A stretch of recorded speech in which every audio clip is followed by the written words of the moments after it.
This is the intro with Tom for Maria and Ray's episode. This episode is brought to you by our newest Patreon member, Carrie Cook. Thank you. Thank you, Carrie. I could not do this without you, and I am so grateful to all of you for making this show a possibility. Hi, Tom. Hi, Jaimie. Tom is back. I must have Tom done is something all the way. right. Yeah, Tom is back as my guest co-host to help introduce this particular episode. Tom also guest co-hosted it a couple episodes back, which was so fun. So I had to have him come back. And Tom's original episode is all the way back in season 1. Yes. So y'all have to go listen because Tom has a beautiful story. And we're going to dive a little bit more into your story and how it's going now in this here little intro. Okay. But What do you want to know? well, here's the thing. Here's why I thought this would be a wonderful episode for you to join, because you are a known donor to a lesbian couple. Correct. And our guests who are coming in the interview that we are introing, Maria and Ray, they both also used known donors. And so, and their stories are different than yours. And so that's why I thought, oh my God, all the perspectives of the known donors, which is amazing. But for those at home, can you give just an overview of like, in case they haven't listened to your episodes, which I mean, go back right now and listen, all y'all lazy bums. I'm just kidding. I think it's episode 6 of season 1. Good I for think. you. I think. I believe you. Yeah. But okay, give an overview of the sitch. Of specifically how it came about specifically. Yeah, like a quick. Sure. So the lesbian couple with whom I'm friends with, we were mutual friends through a mutual friend. I knew them through a mutual friend, and it was actually at that mutual friend's 30th birthday party that I had seen them after having not seen them maybe in about 6 months, and they had been together at that point for 2 years, and just in course of conversational catch up, they had mentioned like, oh, we're thinking about starting a family, and I came right out with it, and I said, oh, do you need a sperm donor? And they looked at each other and they looked at me and they said, oh, you were on our list to consider. And I was like, oh, all right. And then we just continued drinking and catching up, and nothing else was said about it that night. And then about 3 weeks later, I was at the time I was a receptionist at my old job, and I had nothing to do all day but be on the internet. And I was on Instant Messenger, and one of the moms popped me a note, "How are you?" Blah blah.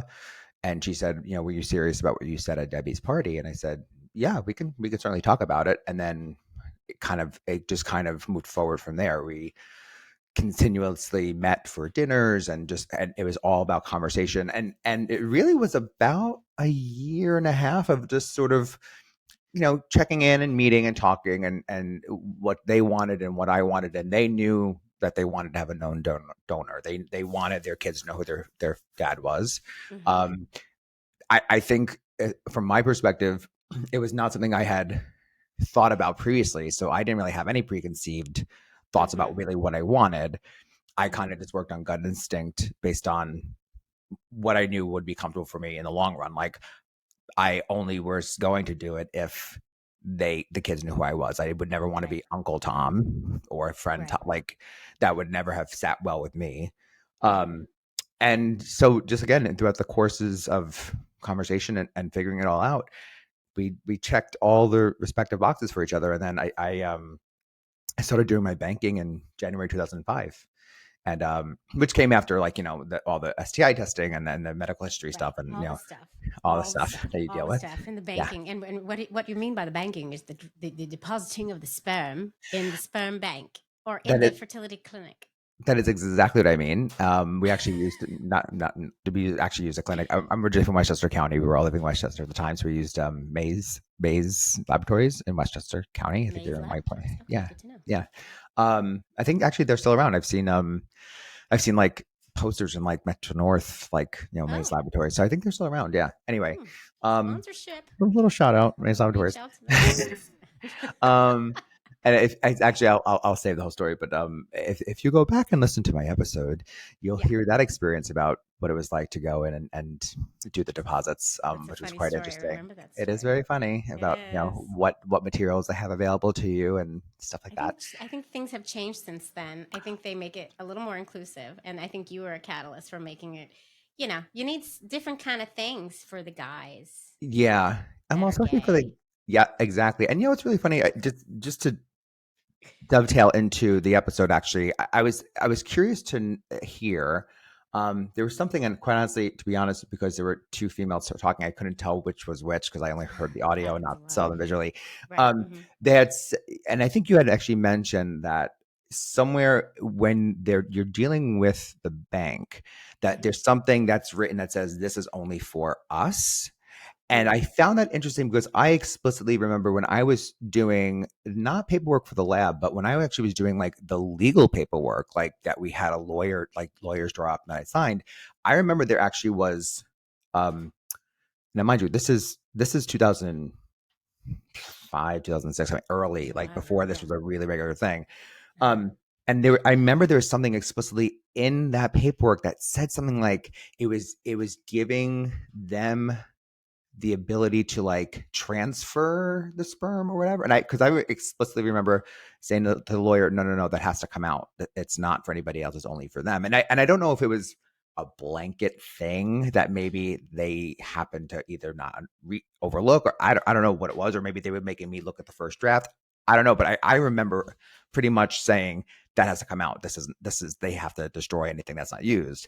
So I found it interesting to hear in the episode Oh, that they could there's like give it for other families. It was yeah. private. Yeah, and again, it Uh-huh. wasn't paperwork from the lab. It was in our legal paperwork between me and the Huh. mom. So I that struck me as interesting that I heard that's So now that that's the labs something, say that. but that's something to take into account. Like if you're thinking of this is the route we want to choose and we want to use our known donor, both the donor and the couple, you need to get on the same, or the person, I shouldn't say couple because it's not always a couple, but you Yeah. need to get on the same page about what's going to happen to anything left over. Right. That's Right. a conversation that definitely needs to happen. Right. And I think the guests coming in, Maria and Ray, they are both midwives, they're friends, and they just actually wrote a book called Baby Making for Everybody, which is now out. It's a great And title. it looks amazing and it's really inclusive. And their whole practices are just based on inclusivity and just equality. And they really like cross their T's and dot their I's. Mhm. So, I'm sure they have advice for anyone too. I'm just going to offer up their services if anybody needs. Yeah, no, that's a great idea. That's a great idea. But yeah, because this route, wow, such a beautiful, beautiful option for us can come with some complications, and you got to Mhm. make sure everything is buttoned up nice and Yeah. tight because you don't want things to go south, and they Yeah. can go south if you're not all on the same page and things aren't signed and agreed Yeah. to. So And it wasn't like it's funny. I don't. It wasn't even something that was came up in conversation prior to that. I mean, we had talked about all like the more top line, like they want to know who we want to know who the donor is. We want the kids to know who the father is. That kind of stuff played out. But that really specific information, like, well, what happens with the leftover sperm, that never came up in conversation until I actually saw it in writing. right. That kind of stuff. And then um, I'm curious. I don't know the ages of the guests, but obviously their children are much younger than mine, so Mm-hmm. they've been experiencing it much more recently. Um, but do they like? Did they indicate, or do you know? Did they do any legal paperwork with their known donors like that? Yeah, They yeah, they did. both did. They both did. I asked them that, and they actually, I think they did. Yeah, I don't recall hearing that. So I was curious about if they, I mean, it seemed all very amicable and fine, and they have beautiful, sounds like they have beautiful situations like mine. But, and the reason why I ask is because, again, going back to 2005, 2006, whenever it was, I was doing all the legal stuff. Like my lawyer had said to me, it's all well and good that you have this piece of paper. But if down the line, if something happens by chance, I don't want to turn this. I'm not trying to make Yeah. this a negative, but I'm just for informational purposes. The lawyer said, if something happens to the moms and you wind up in a court of law, like whoever the legal guardians are of the kids, and they feel like that they want to take you into a court of law for child support or whatever, Mm-hmm. the even though you have this piece of paper, it still may not hold up in court, because if that judge may say, well, that's null and void, you are the legal father, and therefore you owe them whatever. So I'm kind of curious, like, what, because of the time frame now that it's been, that this is, again, much more of a common thing, and what it's like now, like what the perceptions are now, and Well, with all the current legislature that's happening across this this country, country, country, that's how angry I am at it. as we Who should be. knows? Because there've Yeah, been some lawsuits about non-bio parents. Like there's been some shit going down for our families yeah, lately, and they're yeah. they're like out to get us. I don't even. It's crazy. So it is something to think about. But that's why I just love having your perspective, because you're a known donor, and you're a known donor who it's all worked out for. Your kids are how old now? My daughter will be 13 in June, which is weird for me to even say. Yes. Um, yeah, unless it's true. And then my twin boys will be 11 in September. Wow. And it's all working out, and you're still, you still have a good, positive relationship with the whole family. Yeah. But last time you were on, we kind of talked a little bit about your parents and your siblings, and how you being a known donor has been for them. And some folks wrote in and said, "I want to hear more about that from Tom. I want to hear about Yeah. what it's like for him and his immediate family." So, Yeah. anything you can Um, say about that? Yeah.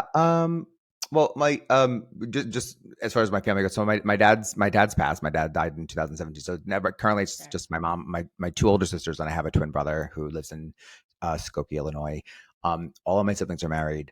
All of them have kids. Mm-hmm. All interesting family dynamics. My oldest sister has a quote traditional nuclear family, married, Mm-hmm. straight couple, one boy, one girl, who are my niece and my nephew are We'll 38, 30, forgive them. It's 36. okay. Yeah, I know. That's fine. And then my middle sister has two kids who are both adopted in Oh, domestic adoptions, US adoptions. And then my twin brother, also married. My brother converted to Judaism, so it's like I kind of call us like the true modern family, because I feel like right. all of our families are really built differently. Uh-huh. So my brother has one son, and then there's me, who the known donor to a lesbian couple with three kids. Right. Interesting point that I actually have given my mother the most amount of grandchildren, natural grandchildren, Yeah. three. Interesting.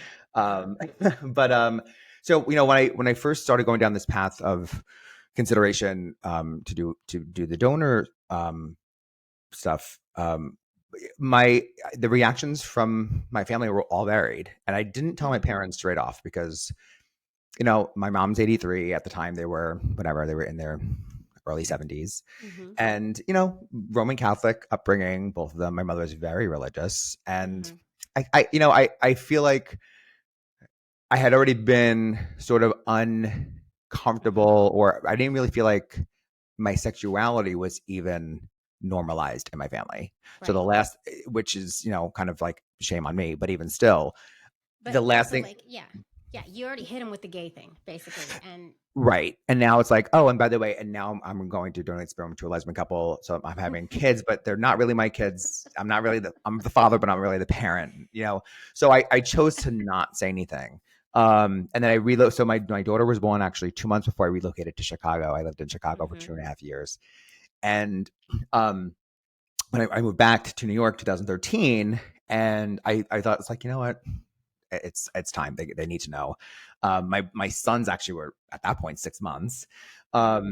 and it was like I remember I was at their house helping them with, like, computer stuff, like, parents can't figure out computers. So I was over there, and I just kind of opened up the conversation. I said, so listen, I have to tell you something, and I told them, and I showed them pictures, and it was a very, like, unemotional conversation. It wasn't Mm. histrionics or whatever. One of those, like, you prepare yourself for the worst, and then it was totally fine.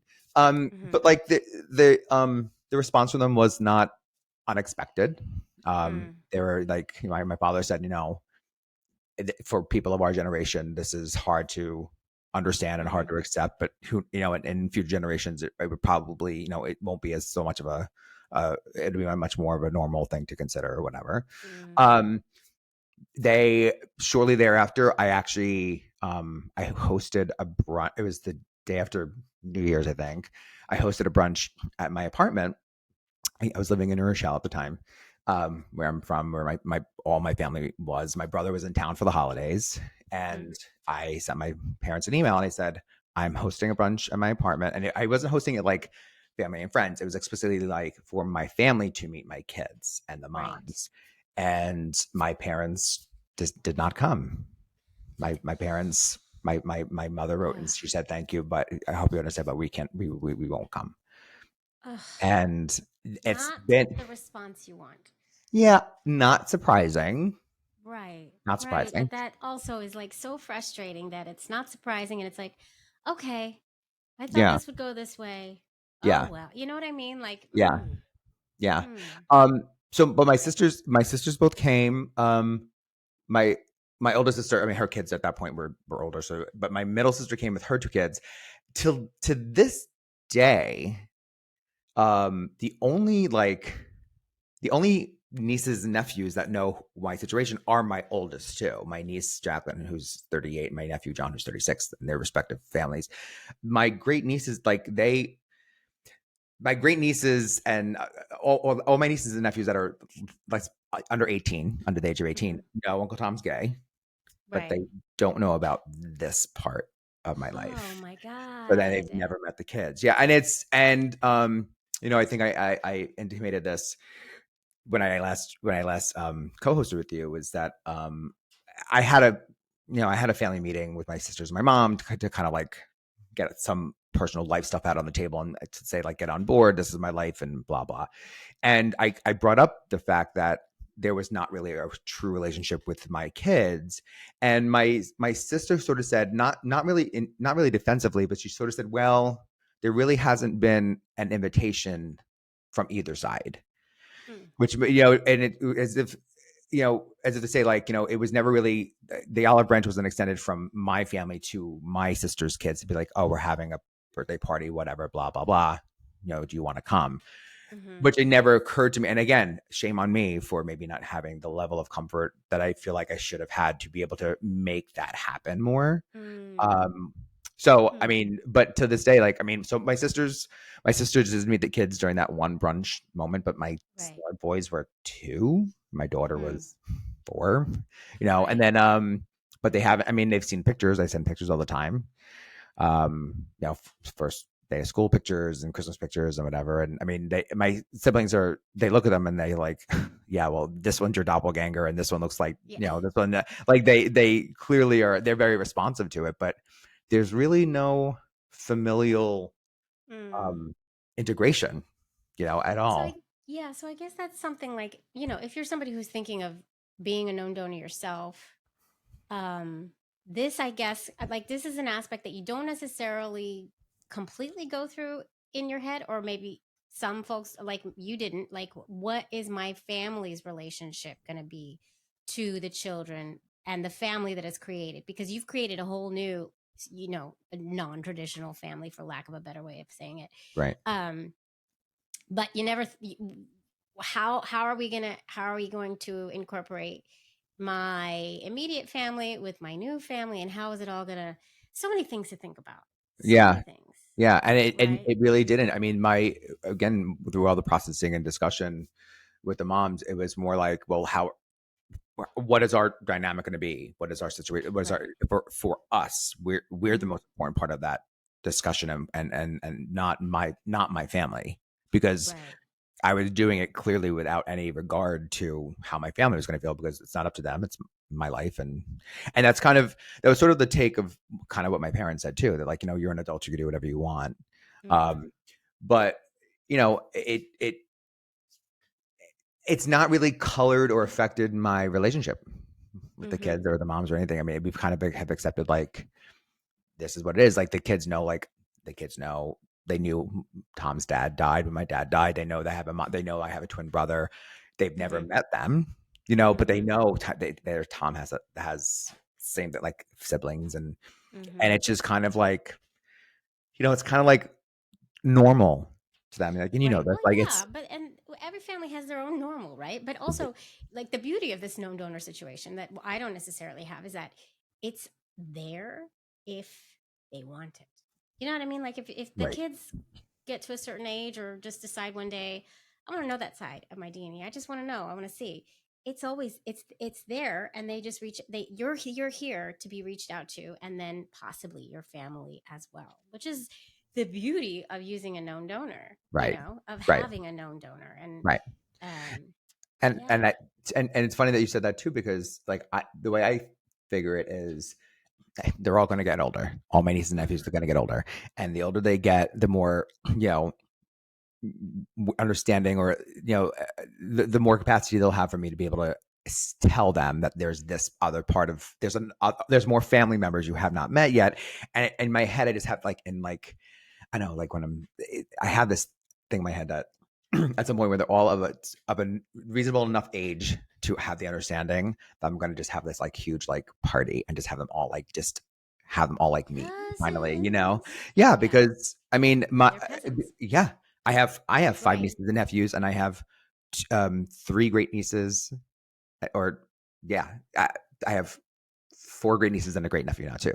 So like Yeah. there's a lot more that they haven't experienced, or that they Right. haven't, a lot more people that they haven't met. So And the only thing I'm gonna push back here, I'm gonna venture to say please. that they're they're not necessarily too young to know now. Their families are just not ready for them to know.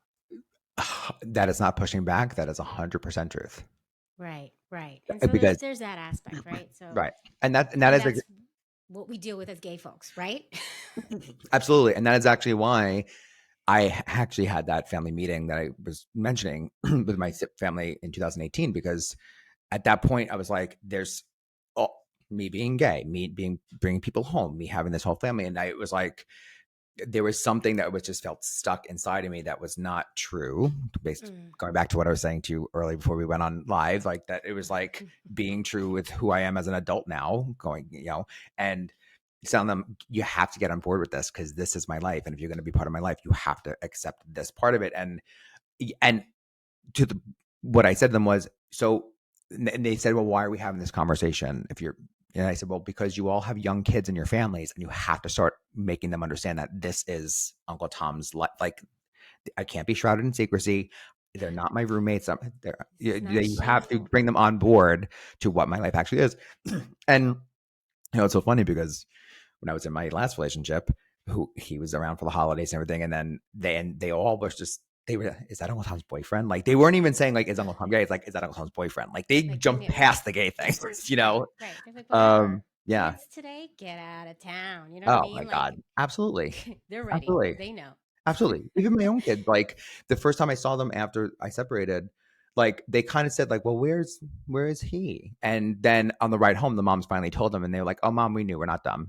They're like, they knew that they the first time they're seeing me without the other one, they're like, You can oh, read they between probably the lines. exactly. So They it's don't get caught up in the shameful aspect of any of this homosexuality. So no, everybody needs to get on board. There's no right, shame here. There's no right. shame. And Let's get rid of this shame. not to politicize, because I honestly don't feel I myself as a political minded person, but thankfully we live in New York, Jaimie, where Yeah, I feel comfortable enough to spread out, like make that known to my family without repercussion, and be like, yeah. get the fuck on board, because this is, and for them to, despite whatever their own real personal things are, that Mm-hmm. they're not shielding their kids from Uncle Mm, Tom or whatever.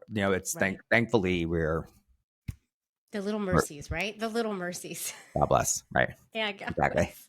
Exactly. Oh my God. Okay. Well, okay. So we have to roll the tape. We have to get into Maria and Ray's Yes. story. And, Yes. this is how they have these Instagram accounts that are like in your face kind of birthing and pregnancy accounts, and they show it in all its rawness and all its realness, and I appreciate it immensely because it takes away that whole mystery and stigma that we put on this stuff. It's beautiful, and it's also really ugly and gross sometimes. Uh-huh. Uh-huh. But Uh-huh. they're pushing the boundary, they're pushing the needle, and I really appreciate that about them. So I'm really excited to introduce this episode, and everybody needs to go out and buy their book, which they will explain how you can get it and all the things, and it will be linked in the show notes for everybody. So I I do think want to that say that this yeah, was really, episode was really really eye opening for me, and very very educational for me. It has, because it has all the acronyms in it. Like Yeah. I had to, because quite honestly, not familiar with what the females have to go through. I had to look up some of these acronyms and understand what they were talking about. And thankfully, I learned so much. So Oh, good. that is the whole This point of tells this us whole so thing. much about you that you actually took the time to look it up. Good Well, for yeah, you. because as anything, like if I'm listening to something and I need to I want to understand the full context. I'm like, wait, pause. What is that? And go, okay, Okay. now I understand. Like I love it. IUI and HSG were the two that I had to Yeah. actually look at. Okay. So Yeah. just to Yeah. be And very, we very talk quick. about those a lot on this show. Yes, you do. Oh my Yes, God. you And do. they did at home inseminations. So they had known donors and at home inseminations. It's amazing. We got to roll the tape. Beautiful stories and also really funny. So we got to get into it. Yeah, Um, I'll be curious to see what the comments are on this one. yeah. Yeah. Oh, they're going to love it. They're going to love it. They're just going to love it. Okay. So, Tom, would you like to Yeah. ask Helen and Beulah to roll the tape? The crotchety ladies sitting in the corner who don't Yes. do anything except push a damn button, but Yes. I still keep them on. Good. You're employing people, Jaimie. You're employing a lot of people. You're employing Helen Beulah. Helen Beulah. Hey, over here. Roll the tape. Roll the tape, please. Thank you. Thank you. I love that everybody plays along with this. It's my favorite thing. It's He the best thing, snapped though. at him. He snapped. That's my Helen favorite. Beulah. Hey, over here. Roll the tape. Roll the tape. Get on that. Ooh, they jumped to it. Are they really named Helen and Beulah? Or are these people you made up? They're not real. Because I know that you have people who are editors, so I don't know really what their names are. But I love that they're real in my mind. They're definitely real in my mind. I just snap at them. You know, they're fully real in my mind. Helen Beulah, wake up. It's like, I mean, Oh my god. yeah, you know, They're yeah, no, they're not real. We made them up in like season 5. oh Well, my first god, Helen, we made Helen because we couldn't afford to have an assistant. So she was like our fake assistant and we would just like yell at Helen and ask and then the whole story just evolved about Helen. And then when E came, we added like the black version of Helen. So we have Helen and Beulah, and then the story just and now they're lovers and they smoke their goodness. cigarettes together. I mean, it's a whole long saga about Helen and Beulah, and I just love Interesting. that everybody keeps it going. Now Everybody keeps it. I kind of feel bad that I snapped at them now, though. No, not at all. Like They I feel deserve like it. I dehumanize them a little bit. No, not at all. They aren't human. They're not even real. So don't feel Okay. bad. Oh my god, that's so funny. That was my takeaway from this episode. Helen and Oh Beulah my are not real people, god. but they always will be. Always. They always will be. Always. Yeah. I'm hicking Um,